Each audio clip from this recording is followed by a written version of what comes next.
आज हम आते हैं प्रेस्क्यूटीज जो पढ़ा रहे थे। प्रेस्क्यूटीज में मैंने बता चुका तीन भाग बताया थे। प्रेस्क्यूटीज को 4 पार्टों में हम बांट करके बताया था कि 4 भाग में।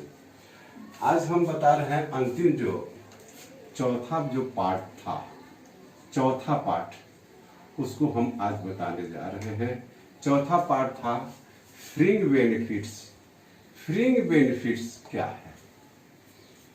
फ्रिंग बेनिफिट्स समझे अच्छा से। फ्रिंग बेनिफिट्स क्या है? फ्रिंग बेनिफिट्स का मतलब हुआ है समता लाभ। समता लाभ, समता लाभ उसको और अच्छा से समझिए। इसका मतलब हुआ एमिनिटीज। एमिनिटीज फ्रिंग बेनिफिट्स कहिए या एमिनिटीज के। एमिनिटीज की मतलब या फ्रिंग अधिकतम लाभ, अधिकतम लाभ।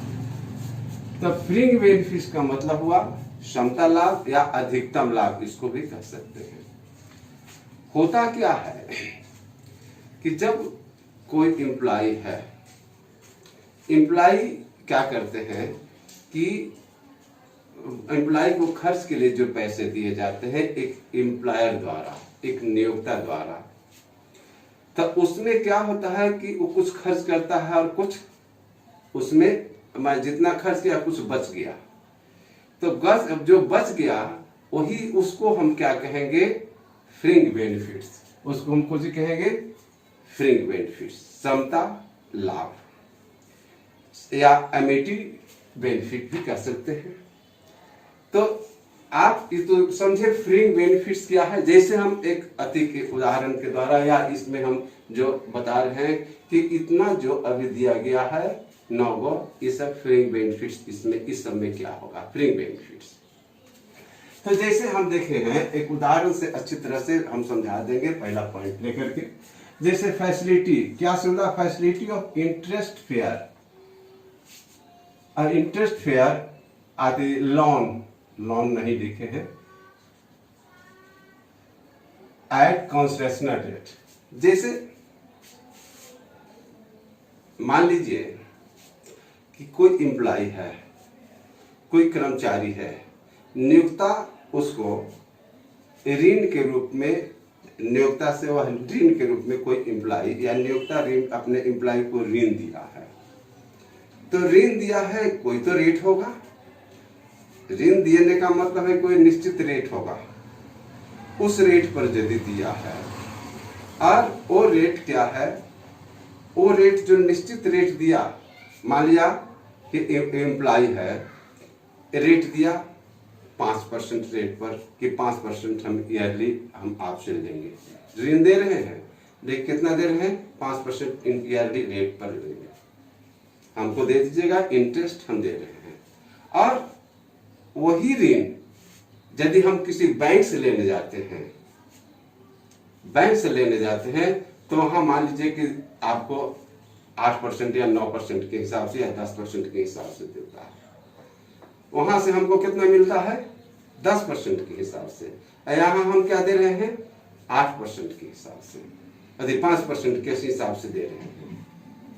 तो इतना का जो वहां तो हमको ज्यादा लगता, यहाँ हम कम पर, एक जो नियोक्ता है वो कम पर ऋण दिया, जबकि वहां से हम लोन लेते तो ज्यादा माने हमको माने इंटरेस्ट देना पड़ता। यहाँ से लिए हैं तो इंटरेस्ट कम देना पड़ता है एक एम्प्लॉय को। तो वो जो बचत हुई, जैसे वहां मिलता 8% पर, हमको यहाँ मिल गया है, हमारे नियोक्ता दे दिए हैं 5% पर, तो जो 3% का जो बचत हुआ, इसी को हम फ्रिंग बेनिफिट्स कहेंगे। इसको हम क्या कहेंगे? फ्रिंग बेनिफिट्स। फ्रिंग बेनिफिट्स समझे कि किसको कहेंगे? जो वास्तव में, यानी इसको हम इंग्लिश में फ्रिंग बेनिफिट्स, हिंदी में हम समता लाभ कहेंगे या अधिक लाभ कहेंगे। यानी जो अधिक जो वो लाभ हुआ उसको हम फ्रिंग बेनिफिट कहेंगे। तब वो जो हुआ उतना उसको देखा जाएगा बैंक से तुलना करके। बैंक का रेट दिया हुआ रहता है। आप जब बनाएंगे उदाहरण, माने आप बनाएंगे एक्सरसाइज, तो उसमें देखेंगे कि उसमें रेट दिया हुआ रहेगा बैंक का, और जो एम्प्लॉयर है, जो नियोक्ता कितना दिया, तो उसका उदाहरण के आधार पर भी आप देख सकते हैं, देखेंगे। और माने कितना दिया, जो बेनिफिट हुआ, जो लाभ हुआ, उसको हम फ्रिंज बेनिफिट कहेंगे। फ्रिंज बेनिफिट समझे। तब मान लिया कि ऐसा भी हो सकता है, तब उसको हम कंसेशनल फ्रिंज बेनिफिट हुआ। जो 3% हुआ, ये क्या हुआ, कंसेशनल बेनिफिट। इसको हम कुछ कहेंगे कंसेशनल बेनिफिट। जैसे कंसेशन मिला, बैंक दे रहा था कैसे 8%, हमको यहां मिला 5%। बैंक दे रहा था 8%, लेकिन एम्प्लॉयर क्या दिया 5% पर। तो ये 3% का हमको कंसेशन मिला, तो ये कंसेशन रेट कहेंगे, इसको कंसेशन रेट कहेंगे। ऐसा भी होता है कि लोन के रूप में हम दे दिए, कुछ हम ऋण दिए, जैसे और भी घर बनाने के लिए, कार खरीदने के लिए भी दे सकते हैं, या किसी चीज के लिए भी लोन दे सकते हैं, उसके लिए हम दिए हैं। तो उस परिस्थिति में माने दिए हैं और ऐसा कह दिए हैं कि इंटरेस्ट हम लिए और कैलकुलेशन नहीं किया, वहां किसी से वो नहीं तुलना कर रहा है, बैंक से तुलना नहीं किया, बैंक से नहीं किया गया है, तो उस परिस्थिति में पूरा उसको माने क्या होगा, इंटरेस्ट लोन जो होगा पूरा के पूरा उसको माने फ्रिंज बेनिफिट्स हुआ, पूरा के पूरा क्या होगा, फ्रिंज बेनिफिट्स। तो फ्रिंज बेनिफिट्स आप लोग समझ गए होंगे कैसे फ्रिंज बेनिफिट्स।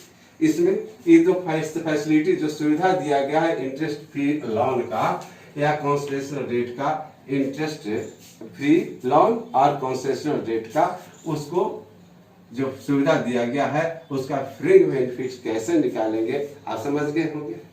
हाँ, एक चीज और देखेंगे इसमें, लेकिन देखना है कि अगर जो है ऋण जो लिया गया है, एम्प्लॉय ऋण दिया है कितना, मान लिया कि 20,000, याद रखिएगा ये उदाहरण है, 20,000 से कम लिया गया है तो फ्रिंज बेनिफिट्स को नहीं, माने जो फ्रिंज बेनिफिट्स नहीं होंगे, वो जो टैक्स जो लेगा टैक्सेबल नहीं होंगे। कितना, एक्सेस ऑफ, इसको हम कर लेते हैं, कहाँ कर लेते हैं, इफ माने इफ लोन कितना हम करते हैं, if loan if excess amount of loan लिख देते हैं, कहाँ लिख देते, इस जगह यही लिख देते हैं, इफ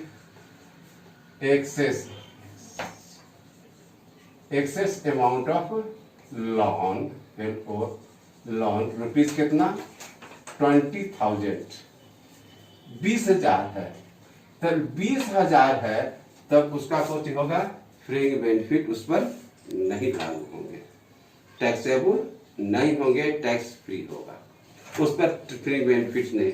अब 20,000 से यदि अधिक है, याद रखेंगे 20,000, उससे यदि अधिक होगा तब फ्रिंज बेनिफिट्स का लाभ लिया जा सकता है, अन्यथा नहीं है। कोई ले 50,000 लिया, 1 लाख लिया, 2 लाख लिया, 3 लाख लोन लिया, तब उस पर फ्रिंज बेनिफिट्स होगा, लेकिन 50,000 से नीचे का होगा तो फ्रिंज बेनिफिट्स नहीं लिए जाएंगे। अच्छी तरह से आप समझ गए होंगे कि fringe benefits facility of interest free loan और एट कंसेशनल रेट, इसको तो समझ गए होंगे।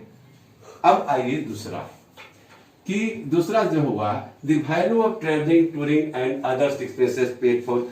हाँ, ये कहता है कि यदि कोई, इसमें फ्रिंज बेनिफिट्स भी होगा कि कोई कर्मचारी को माने कहीं जाता है, आप उसको इम्प्लाई किया कि कुछ पैसा दे दिया, कुछ पैसा दे दिया, आप उसमें सब पैसे खर्च नहीं हुए। इम्प्लाई क्या के कहीं गया, टूर में गया या ट्रेवलिंग गया या माने और कोई खर्च करने के लिए दे दिया, और जितना वो खर्च करना था उससे ज्यादा पैसा दे दिया, जितना खर्च करना था उसे ज्यादा दे दिया, तो जितना खर्च हुआ और उसके बाद जो उसको मिला, जो वास्तव में रिसीव हुआ है, सब में ही इसको ध्यान देंगे, जो वास्तव में मिला और जितना वास्तव में खर्च हुआ, दोनों में घटाने के बाद जो बचेगा उसको हम कुछ कहेंगे, फ्रिंज बेनिफिट्स कहेंगे। That's it. अगेन समझ गए होंगे। इसको भी समझ गए, दूसरा पॉइंट भी, पहला पॉइंट समझ गए, दूसरा पॉइंट भी समझ गए होंगे। ठीक है, अब तीसरा पॉइंट देखेंगे, थोड़ा सा समझेंगे। वैल्यू ऑफ फ्री मील और नॉन अल्कोहलिक बेवरेज है। अब यहां है तीसरा पॉइंट में, इसमें फ्रिंग बेनिफिट्स होते हैं। फ्रिंग बेनिफिट्स या समता लाभ होते हैं। जैसे इसमें है, कोई नियोक्ता किसी को खाने के लिए यानी मील के लिए यानी माने किसी के लिए दे दिया, तो उस परिस्थिति में यदि लंच के लिए दिया, माने कितना दिया, ज्यादा दिया, एक नियोक्ता क्या किया है, ज्यादा दिया है, तो ज्यादा दिया है, कितना ज्यादा दिया है, तो उसको जो होगा एक थाली पर खाने के लिए दिया है, तो उसको खाने मील के लिए ना, तब थाली का 50 रुपया, कितना 50 रुपया एक थाली का ही उसको रिबेट होगा। 50 रुपया से यदि अधिक मिला है तो वो टैक्सेबल होंगे। कितना है पर डीट, कितना होगा इसमें पर डीट होंगे, इसमें लिख देते हैं पर डीट होगा ₹50, 50 रुपया पर डीट होगा, यानी प्रत्येक थाली कितना होगा 50 रुपया। ठीक है, इसको तो समझ गए होंगे। और जैसे उसको ऐसा भी है कि नॉन अल्कोहलिक, जैसे ठंडा उंडा पीने का मन है या और भी कोई नॉन अल्कोहलिक चीज है, तो उसको पीने के लिए मिला है, उसको पीने होने के लिए भी तो मिला, तो उसमें भी उस पर कोई निश्चित है वो टैक्स फ्री होंगे, वो टैक्स फ्री होंगे। लेकिन फ्री मील कितना तक में होंगे, उसको 50 रुपया तक। अब इसमें इसको कैलकुलेशन कैसे करेंगे, नियोक्ता मान लीजिए जितना दिया, और मान लीजिए ऐसे समझे, एक उदाहरण देकर समझाते हैं।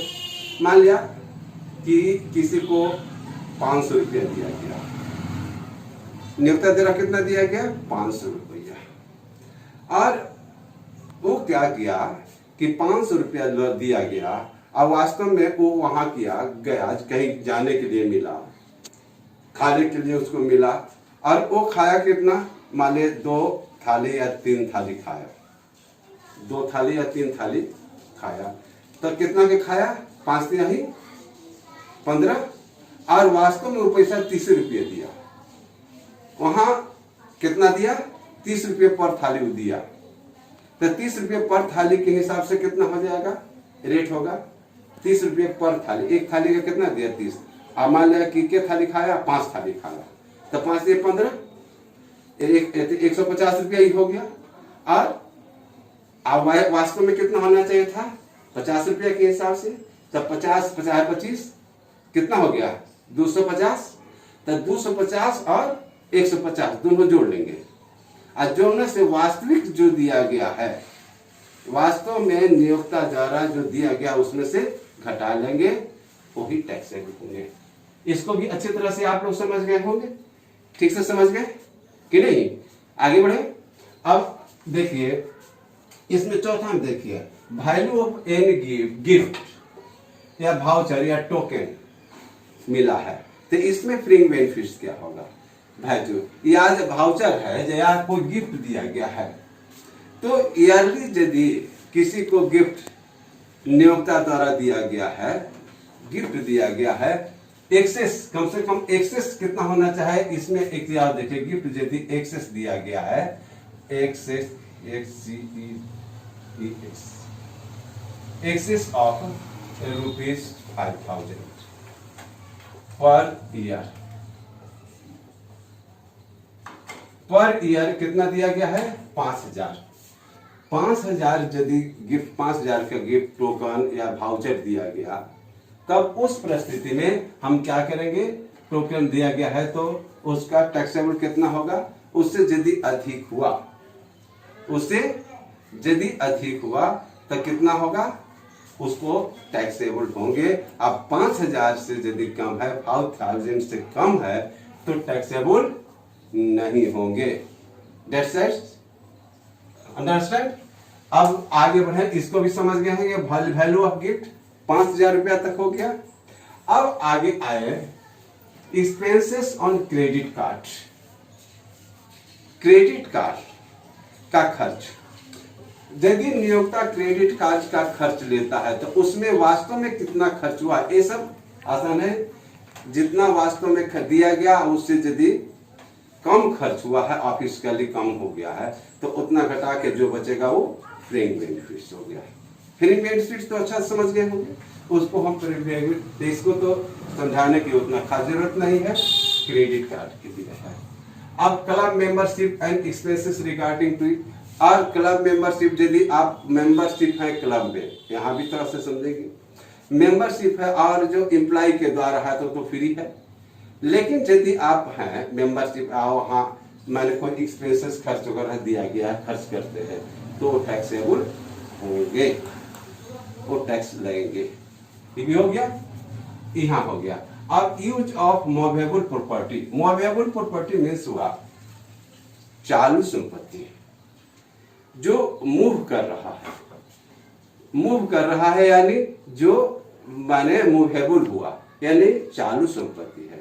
तो कुछ संपत्ति जो है जो मूवेबल है, जैसे लैपटॉप है, कंप्यूटर है, ये सब है, या और भी संपत्ति है, और भी एसेट्स हैं, मशीन है, प्लांट है, ये सब है मूवेबल प्रॉपर्टी है। माने मशीन नहीं, मशीन प्लांट नहीं, और भी मूवेबल प्रॉपर्टी है, अदर भी है, बहुत सी है, जैसे कार है कि नहीं, मोटरसाइकिल है, ऐसा मूवेबल प्रॉपर्टी है। तो उसको यदि यूज ऑफ माने उसका उपयोग होता है, तो उस परिस्थिति में क्या करेंगे, इसको भी आप समझेंगे। यूज ऑफ मूवेबल प्रॉपर्टी में क्या करते हैं कि सबसे पहले हम देखते हैं कि लैपटॉप या कंप्यूटर होगा, क्या लैपटॉप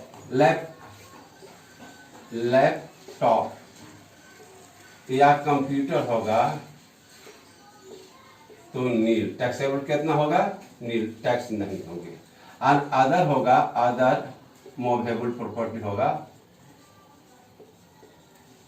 होगा तो उस पर डेप्रिसिएशन कितना लेंगे, उसका 10% 10% ऑफ है कि नहीं, 10% of movable property, 10% of property पर वो टैक्सेबल होंगे, 10% ऑफ प्रॉपर्टी पर हम टैक्सेबल होंगे। समझ गए हैं, हो गए, समझ गए हैं? अच्छा, इसमें यहां तक हो गया। अब देखिए यदि कोई संपत्ति, अब आगे देखेंगे, इसको भी समझ गए, ये सब समझ गए होंगे।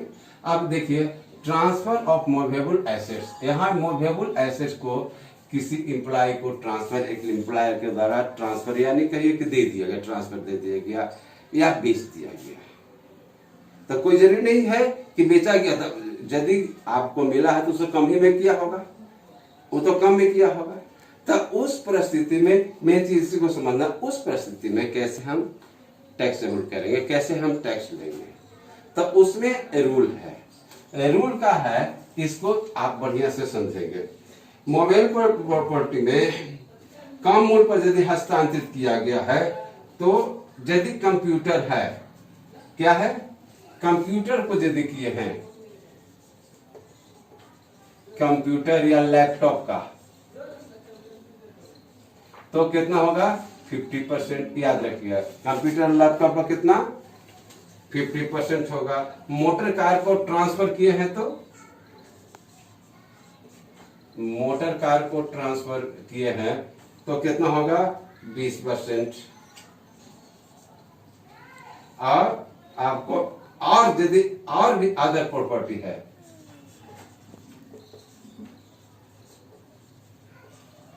तो कितना करेंगे 10%। इसको याद रखिएगा।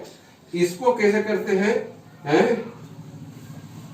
जैसे अब वास्तव में कितना का ट्रांसफर कैसे निकालेंगे, जैसे वास्तव में वो कितना का था, है कि नहीं, और उसका एम्प्लॉयर जो है उसको कम ही को दे दिया, तब उसमें से उसको क्या करेंगे, जो वास्तव में था जितना होना चाहिए था उसमें से उसको घटा लेते हैं 10%, या जैसे कंप्यूटर दिया है तो उसका 50% घटेगा कंप्यूटर लैपटॉप, अब मोटर कार दिया है तो 20% घटेगा, और डेप्रिसिएशन का है कि नहीं करेंगे।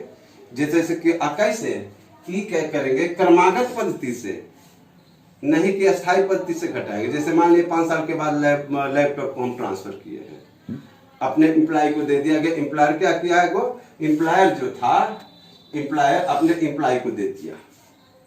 कितना साल के बाद, 5 साल के बाद। वो लैपटॉप का मान लीजिए कीमत था कितना, मान लीजिए 40,000 50,000 के था, 50,000 के था। अब 5 साल के दिया है, तो 5 साल घटते क्रम में, नहीं कि अस्थायी, 5 साल घटते क्रम में 50% के हिसाब से जितना उसका कीमत होगा, या 2 साल के बाद ट्रांसफर किया है तो जितना घटते क्रम में होगा कीमत है, उसको पहले निकाल लेंगे। पहले निकाल लेंगे कितना उसका कीमत होगा, समझे, और कितना में वो दिया है कि नहीं, उसको घटा लेंगे। घटाने के बाद जो आएगा वही कौन होगा, टैक्सेबल होंगे। उसी तरह से मोटर कार का भी हो गया, अदर प्रॉपर्टी का भी होगा, उसी तरह से घटा लेंगे। समझ गए, ठीक है। अब आइए ये भी समझ गए होंगे। अब उसके बाद है treatment of any others amenity and benefit provided by the employer. और भी एम्प्लॉयर के द्वारा इस तरह के यदि कोई लाभ दिया गया हो तो उसका भी इसी तरह ट्रीट करेंगे। अदर एमिनिटी मैंने लाभ दिया गया है, बेनिफिट दिया गया है, लाभ दिया गया है, तो उसको भी इसी तरह से ट्रीट करेंगे। समझ गए होंगे। तो ये आपको अभी फ्रिंज बेनिफिट्स ये आपको हम बता दिए, ये हो गया फ्रिंज बेनिफिट। अब आगे आइए, हम आगे बता रहे हैं। हम बताए थे उस समय कि जब हम ग्रॉस सैलरी मालूम करते हैं तो ग्रॉस सैलरी मालूम करने के लिए हमने क्या बताया था कि 4 पार्ट में उसको बांटे थे। सबसे पहले हम कुछ करते हैं, सैलरी देखते हैं, उसके बाद अलाउंस देखते हैं, उसके बाद प्रेस्क्यूटीज देखते हैं, उसके बाद एक और बस यहाँ प्रेस्क्यूटीज के बारे में, प्रेस्क्यूटीज तो पूरा हो गया, प्रेस्क्यूटीज तो पूरा हम चारों बता दिए चारों। अब हमको बताना रह गया ग्रॉस सैलरी निकालने के लिए profit in lieu of salary. तो profit in lieu of salary में देखते हैं, बहुत आसानी से समझ में आ जाएंगे। हम अब लास्ट में हैं। हमने पीछे बताया था कि शुरू में ही जब सैलरी शुरू किए थे कि सैलरी के गणना जब हम करते हैं ग्रॉस सैलरी, तो ग्रॉस सैलरी गणना करते समय हमको कैसे करते हैं, तो उसमें हमने बताया था कई पार्ट में बांट करके ग्रॉस सैलरी में गणना करने के लिए क्या क्या चीज़ की जरूरत है। सबसे पहले सैलरी क्या है उसको कैलकुलेशन करेंगे, उसके बाद क्या करेंगे, अलाउंस का कैलकुलेशन करने के लिए बता दिए, प्रेस्क्यूटीज भी बता दिए, 3 चीज बता दिए। और एक और चीज हमको बताना था जो हमने बताया था, profit in lieu of salary. Profit in lieu of salary में हम क्या करेंगे, profit in lieu of salary ये अंतिम है। और ये जब जान जाएंगे तो उसके बाद हमको मालूम हो जाएगा ग्रॉस सैलरी के बारे में, हमको मालूम हो जाएंगे। ठीक है, तो अभी हम इसको profit in lieu of salary के बारे में समझेंगे। तो सबसे पहला पॉइंट है compensation on charge in term and condition. मैंने कुछ लाभ ऐसे होते हैं, profit in lieu of salary के मतलब हुआ माने वेतन के अलावे भी कुछ लाभ होते हैं। जो वेतन मिलती है उसके अलावे भी बहुत से लाभ होते हैं जिसको टैक्स में कैलकुलेशन करते हैं, टैक्स में टैक्सेबल होते हैं। तो कौन कौन लाभ है जो आपको टैक्स में सैलरी किया जाता है, वो compensation of charge in term and condition. Term and condition जो था उसके आधार पर जो चार्ज किया था, क्षतिपूर्ति हुई थी, तब वो जो चार्ज किया गया था वो जैसे हम बताते हैं कि कोई रिटायर कर गया, कोई क्या किया, रिटायर हो गया और उसको एक मुश्त राशि मिल गई, या कोई माने एक मुश्त राशि हो गई मिल गई, तो एक मुश्त राशि हो गया तो ऐसा नहीं कि उसको पैसा माने वो टैक्सेबल नहीं होगा, या और भी मिल गया क्षतिपूर्ति भी उसमें, तो उस तरह के कहीं से और भी लाभ प्राप्त हो गया, यानी चार्ज हो गया, तो उसको हम क्या करते हैं, उसको profit in lieu of salary में उसको हम जोड़ते हैं, यानी टैक्सेबल होता है। यानी सेवा की शर्तों में परिवर्तन के फलस्वरूप जो क्षतिपूर्ति होती है, सेवा में परिवर्तन जो होता है, जैसे होता है क्या कि हम इस जॉब में हैं और कहीं दूसरे जगह चले गए, तो हमको तो ये हुआ ना, उसके बदले में कुछ मिला, कुछ देगी ना। हम यहाँ से जाएंगे, जैसे हम कमाया हुआ धन एक बैग मिल गया हमको, किसी कंपनी में हम कमाया था एक बैग मिल गया, तब वो जो एक बैग मिला उसको हम यहाँ profit in lieu of salary में हम माने लिखेंगे, टैक्सेबल होंगे। अब दूसरा है salary of information period of retrenchment, यानी salary of in period of retrenchment का मतलब हुआ नौकरी से हटने की सूचना अवधि का वेतन, नौकरी से हटने की सूचना अवधि का वेतन। कोई आदमी ऐसा है कि नौकरी से हट गया, उसको नौकरी से हट गया और हटने पर उसको कुछ पैसे मिल गया, सूचना हुई एक बैग उसको हटा दिया गया। हटा देंगे ऐसे तो हटा नहीं दिया जाएगा, उसको कुछ कमाया होगा चाहे दे दिया गया कि लीजिए आप कुछ दिन के लिए है, सूचना आ गई कि आपको मैंने इंफॉर्मेशन आया कि नौकरी से हटा दिया, उस समय कुछ नियोक्ता क्या करते हैं कि उसे कुछ पैसे देते हैं, कुछ पैसे मिल गया, तो वो भी आपका टैक्सेबल होंगे। ये हुआ profit in lieu of salary. Salary में नहीं जुड़े थे, सैलरी के पैसे में थोड़ी जुड़े थे, वो तो अंतिम एक बैग मैंने मिल गया पैसा ना, एक बैग, यानी जो कहीं से उसके वेतन के बदले में जो प्राप्त हुआ, वेतन के बदले में जो प्राप्त हुआ वो हुआ, उसको हम कंपटीशन यहाँ कर रहे हैं, तो वहाँ salary information period of retrenchment ये हो गया। अब तीसरा है amount received from unrecognised provident fund. हमने एक बताया था कि रिकॉग्नाइज्ड प्रोविडेंट, हम बताए थे प्रोविडेंट फंड में बताए थे कि एक कौन होते हैं, अनरिकॉग्नाइज्ड प्रोविडेंट फंड होते हैं, रिकॉग्नाइज्ड प्रोविडेंट फंड कहते हैं, हम बताए थे 4 तरह के, मुख्यतः 3 तरह के होते हैं। तो recognised provident fund, unrecognised provident में यदि कोई पैसा जमा था और वो नहीं मिला, एक बैग मिल गया उसको, वो तो वेतन में नहीं था, उसको तो वेतन में कैलकुलेशन है, वो तो कट के हुआ था, एक बैग यहाँ मिला है, तो वो जो अनरिकॉग्नाइज्ड प्रोविडेंट फंड में जो आपने जमा किया था वो पैसा मिल गया, वो profit in lieu of salary हुआ, यानी सैलरी के बदले में जो लाभ मिला है उसको भी हम यहाँ टैक्स में माने जोड़ते हैं। ये हो गया। उसके बाद है received amount of keyman insurance policy. यदि आप कोई कीमैन इंश्योरेंस पॉलिसी कराए हुए थे, कीमैन इंश्योरेंस पॉलिसी, और वो अमाउंट प्राप्त हुआ है, अमाउंट वो जो राशि जो प्राप्त हो गई है कीमैन इंश्योरेंस पॉलिसी वाला, तो वो बोनस के साथ, कौन-सी बोनस के साथ टैक्सेबल होंगे। That's it again. अब यहां देखिए, इसको भी समझ गए। अब यहां देखिए 5वां है इफ 5 है if assessee's lump sum amount before joining और आफ्टर ज्वाइनिंग, यानी क्या होता है कि ज्वाइनिंग के समय किसी को कोई एम्प्लॉय ज्वाइनिंग के समय में एक बार कुछ पैसा दे दिया जाता है कि लीजिए आप काम कीजिए, और ऐसा भी उसको वो पैसा या रिटायरमेंट के समय भी एक बैग पैसा मिल गया, यानी बिफोर ज्वाइनिंग और आफ्टर रिटायरमेंट के समय भी एक मुश्त राशि लमसम रुपया मिल गया है कोई भी करदाता को, तब वो भी टैक्सेबल होंगे। ठीक है, इसको भी समझ गए होंगे कि एसएससी को मिल गया है, लमसम अमाउंट मिल गया है, तो बिफोर ज्वाइनिंग और आफ्टर ज्वाइनिंग किसी तरह का पैसा हो तो मिल जाए। फिर any other payment of employ, और इसी तरह के यदि कोई पेमेंट किया गया है एम्प्लॉय को, इसी तरह का जो मैंने सैलरी में नहीं कैलकुलेशन किया गया था, उसको क्या करेंगे, वो भी टैक्सेबल होंगे।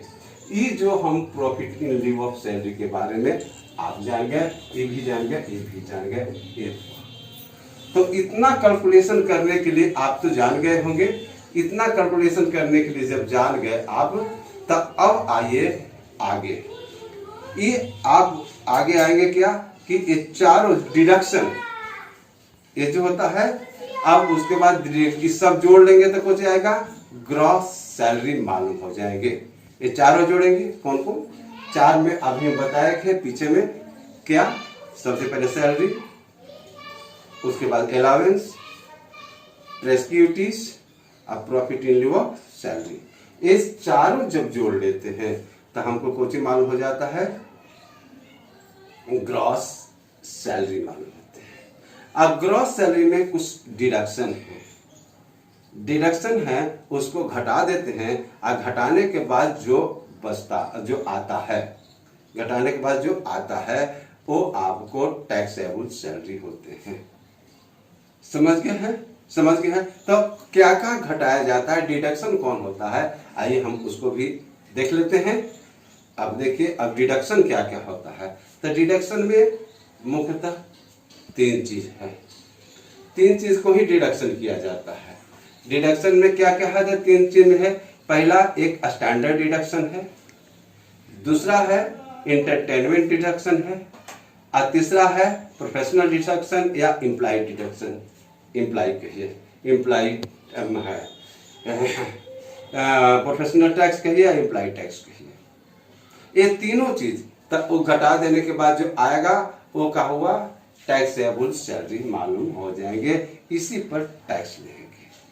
अब स्टैंडर्ड डिडक्शन भी समझे कि पहले से नहीं था, 2080 में डिडक्शन नहीं, पहले था 2000 अभी नहीं है। उस समय क्या किया गया था, पहले डिडक्शन होते थे लेकिन बीच में उसको समाप्त कर दिया गया था डिडक्शन। पुनः उसको 2018 से 40,000 का डिडक्शन आ गया। अब अगले जो आएंगे सेशन उसमें 50,000 होने वाला है।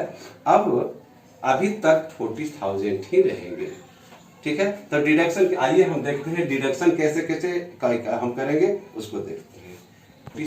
आइए देखते हैं अब डिडक्शन के बारे में, डिडक्शन फ्रॉम ग्रॉस सैलरी के बारे में, यानी डिडक्शन फ्रॉम सैलरी क्या क्या डिडक्शन होती है इसके बारे में देखते हैं। तो हमने अभी बताया कि डिडक्शन जो किया जाता है वो क्या है, पहला होता है, एक तीन तरह के किए जाते हैं। तो पहला हुआ स्टैंडर्ड डिडक्शन, एक मानक है, एक प्रमाप है डिडक्शन का दिया है, प्रमाप है, प्रमाप कर दिया गया है कि माप दे दिया गया है। वो डिडक्शन है कम से कम कितना होना चाहिए, 40,000 रुपया, 40,000 का डिडक्शन किया जाएगा। ये एक स्टैंडर्ड डिडक्शन दिया गया है 2018 के बाद। 19 में 50,000 होने वाला है, लेकिन अभी तक ले आपको 40,000 ही डिडक्शन होंगे इस वित्तीय वर्ष में। अब उसके बाद पीछे तो था ही नहीं, पीछे बहुत पहले था, फिर बीच में समाप्त हो गया था। अब स्टैंडर्ड डिडक्शन दिया जा रहा है, यानी माने कितना होगा, 40,000 रुपया होगा। दूसरा जो डिडक्शन होगा entertainment allowance, entertainment allowance, allowance यानी भत्ता पर। तो भत्ता पर अलावेंस जो दिया जाता है, हमने बताया था कि पूर्णतः एग्जाम्प्ट होते हैं, माने वो टैक्सेबल नहीं, एग्जाम्प्ट वो पूरा टैक्सेबल नहीं होते हैं, फुल्ली टैक्सेबल माने होता है। कैसे होता है इसको देखिए। पहले क्या करें, फुल्ली टैक्सेबल कैसे करेंगे, पहले क्या गए, पहले सबसे पहले जितना भी इंटरटेनमेंट अलाउंस होते हैं कैलकुलेशन कैसे करेंगे, देखिए। पहले क्या करते हैं, first to be included in salary, पहले क्या करेंगे कि उसको सैलरी में जोड़ लेंगे। इंटरटेनमेंट अलाउंस के पहले हम पहला क्या काम करेंगे कि पहले जोड़ लेते हैं, तब then deduction to be made, तब डिडक्शन करते हैं। ऐसा नहीं कि केवल उसको घटा देते हैं ग्रॉस सैलरी में, ऐसा नहीं, पहले ग्रॉस सैलरी में उसको हम जोड़ लेते हैं, और जोड़ने के बाद हम घटाते हैं। पहले कब, लेकिन यह कब है, यदि वह क्या कहता है, if in case of government employ है तब, यदि गवर्नमेंट एम्प्लॉय है तब नहीं होंगे, उसको नहीं होंगे। यदि गवर्नमेंट एम्प्लॉय है तब the deductions would be lower of. Deduction कितने गवर्नमेंट एम्प्लॉय होंगे तो कितना डिडक्शन दिया जाएगा? ये तीन में से जो कम होगा, तीनों में से जो सबसे कम होगा, जो लोअर होगा, जो सबसे कम होगा उसको देंगे। क्या तीन को है? तीन है। तीन क्या हुआ? एक्चुअल इंटरटेनमेंट अलाउंस रिसीव्ड, माने एक्चुअल वास्तव में इंटरटेनमेंट अलाउंस एक नियोक्ता के द्वारा आपको कितना प्राप्त हुआ है, वास्तविक कितना प्राप्त हुआ है, माने उसको निकाल लेंगे, देख लेंगे वो। फिर दूसरा हम देखेंगे 1/5 of basic salary. Basic salary का 1/5 यानी 20% देख लेंगे, या 1/5 कहिए एक ही बात। तो बेसिक सैलरी का वो देखेंगे, निकाल लेंगे। और तीसरा क्या देखेंगे कि 5,000 से अधिक 5,000, 5,000 से यदि कम है, ये तीन दोनों 5,000 से कम है कि अधिक है, ये भी देखेंगे। तो ये तीनों देखेंगे, अधिक से अधिक 5,000 होना चाहिए। तो ये तीनों में जो माने कम होगा, लोअर होगा, जो तीनों में कम होगा, वही इंटरटेनमेंट अलाउंस में डिडक्शन किए जाएंगे। इसको अच्छी तरह समझ गए होंगे कि ये कैसे इंटरटेनमेंट अलाउंस का हम कैसे डिडक्शन करते हैं। इसको सबसे पहले हम जोड़ते हैं, और उसके बाद ये जो आपका जो माने यहाँ है डिडक्शन, उसको में देख करके तीनों में जो कम होता है उसको पहले ले करके जो कम हुआ लेते हैं, वही डिडक्शन किया जाता है। पहले जोड़ते हैं फिर घटाते हैं, पहले जोड़ते हैं फिर घटाते हैं। जोड़ते हैं कहाँ? सैलरी में, ऊपर ग्रॉस सैलरी में, और नीचे उसको डिडक्शन करके घटाते हैं। इसको तो समझ गए हैं। ये हुआ इंटरटेनमेंट अलाउंस। अब आइए तीसरा जो डिडक्शन होता है, प्रोफेशन टैक्स या एम्प्लॉयमेंट टैक्स भी कहते हैं। प्रोफेशन टैक्स या एम्प्लॉयमेंट टैक्स क्या होता है? एक नियोक्ता जो होता है, नियोक्ता यदि कोई गत वर्ष में कोई पैसा देता है, अब होता है क्या कि अधिकांश तो अपना पैसा एम्प्लॉय भी देते हैं, कभी कभी नियोक्ता भी, माने एम्प्लॉय के बदले नियोक्ता देती है। तो यदि कोई नियोक्ता यानी कोई एम्प्लॉयर ही दे दिया, उसके बदले में वो पैसा दे दिया एम्प्लॉय, तो वो जो होता है एम्प्लॉय टैक्स भी कहते हैं या प्रोफेशन टैक्स भी कहते हैं। दोनों में से कोई भी कह सकते हैं, उसको भी डिडक्ट कर लिया जाता है, डिडक्शन किया जाता है। ये तीनों को घटाने के बाद यानी कौन कौन? स्टैंडर्ड डिडक्शन, इंटरटेनमेंट अलाउंस और प्रोफेशनल टैक्स यानी एम्प्लॉयमेंट टैक्स घटाने के बाद जो आता है वही टैक्सेबल सैलरी होती है। अब यहाँ तक टैक्सेबल सैलरी तो आप समझ गए हैं, टैक्सेबल सैलरी कैसे निकालते हैं। अब आप टैक्सेबल सैलरी निकालने के लिए समझ गए होंगे पूरा प्रोसेस टैक्सेबल सैलरी निकालने के लिए तो समझ गए हैं कैसे निकालते हैं। सबसे पहले ग्रॉस सैलरी निकालते हैं। ग्रॉस सैलरी में वो जो चारों बताए थे वो, और उसमें हम डिडक्शन जो होता है उसको घटा लेते हैं, और घटाने के बाद जो बचता है वही टैक्सेबल सैलरी होता है। इसको तो समझ गए होंगे।